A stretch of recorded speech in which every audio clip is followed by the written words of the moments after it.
Not every disciple was called to roar like thunder. Some were called to whisper truth in the quiet corners of eternity.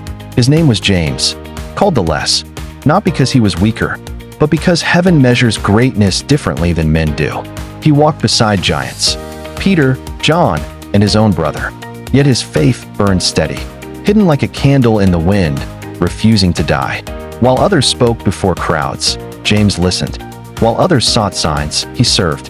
While others were seen, he obeyed, unseen. This is the story of the disciple who said little, but lived much. The man whose silence became strength. The one history nearly forgot, but heaven remembers. He was not a man of fame or fire. He didn't speak first. He didn't walk on water. He didn't stand on mountaintops shouting the words of heaven.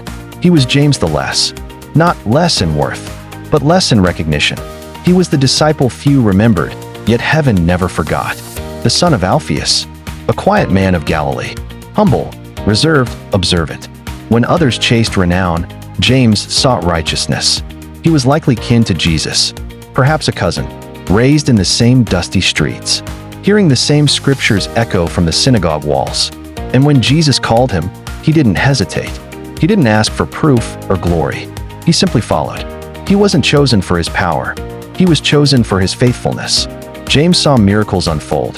Blind eyes open, demons flee, storms silenced.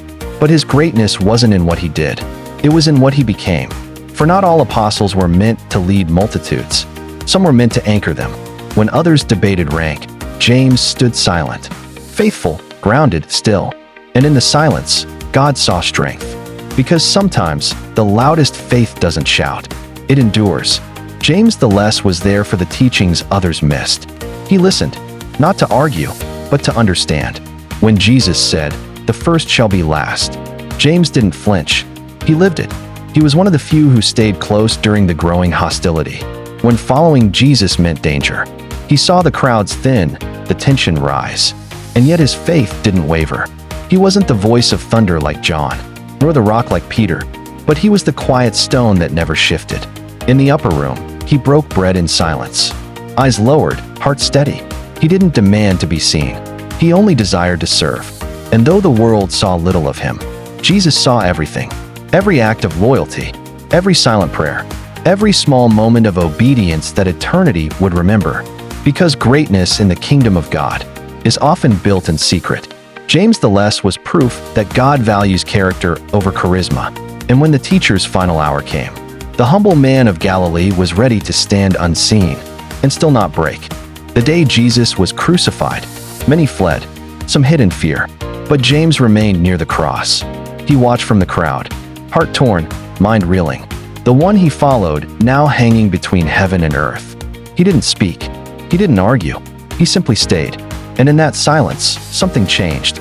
He understood what Jesus meant when he said, "If anyone would come after me, let him deny himself, take up his cross, and follow." James learned that faith isn't proven by noise or notoriety, but by endurance through pain. When the tomb was sealed and hope seemed gone, James stayed among the few who waited. He prayed. He remembered. He refused to let despair become his master.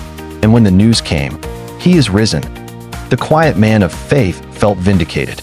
Every silent prayer, every hidden act, had not been in vain. Because resurrection doesn't just raise the dead, it restores the unseen. After the resurrection, James continued in humble service. He didn't chase the crowds. He didn't demand a throne. He returned to Jerusalem, serving the early church with the same steady faith that had marked him from the start. Tradition says he became a pillar of the church, a man whose integrity was beyond reproach, whose prayer life was so intense his knees became calloused like stone. He led not by title, but by example. He preached not with thunder, but with truth. And through quiet endurance, he shaped a generation of believers. When history forgot his words, heaven recorded his witness. When men called him less, God called him faithful. He lived and died without fame, but his story outlived empires. Because the kingdom of God is not built by those who seek to be known, but by those who are known by God. James the Less, the silent strength, proof that in heaven's eyes, there are no lesser servants, only faithful ones. In the world's eyes, James was the lesser, but in the kingdom of heaven, He was faithful, steadfast, and true. He did not seek a crown of gold, but a cross of obedience. He didn't crave applause, only the whisper of his master's voice saying, "Well done." His life reminds us, not every calling is loud. Some are quiet, some are hidden, but all are holy. So when you walk unseen, when your faith feels small, remember James the Less, the one who proved that humility is not weakness. It is divine strength in disguise. If this story stirred your faith, like, subscribe, and share it with someone who walks quietly in their own strength. Join us again as we uncover more of the forgotten saints, the faithful few who shaped eternity. Until next time, stay steadfast, stay faithful. Heaven still remembers the lesser.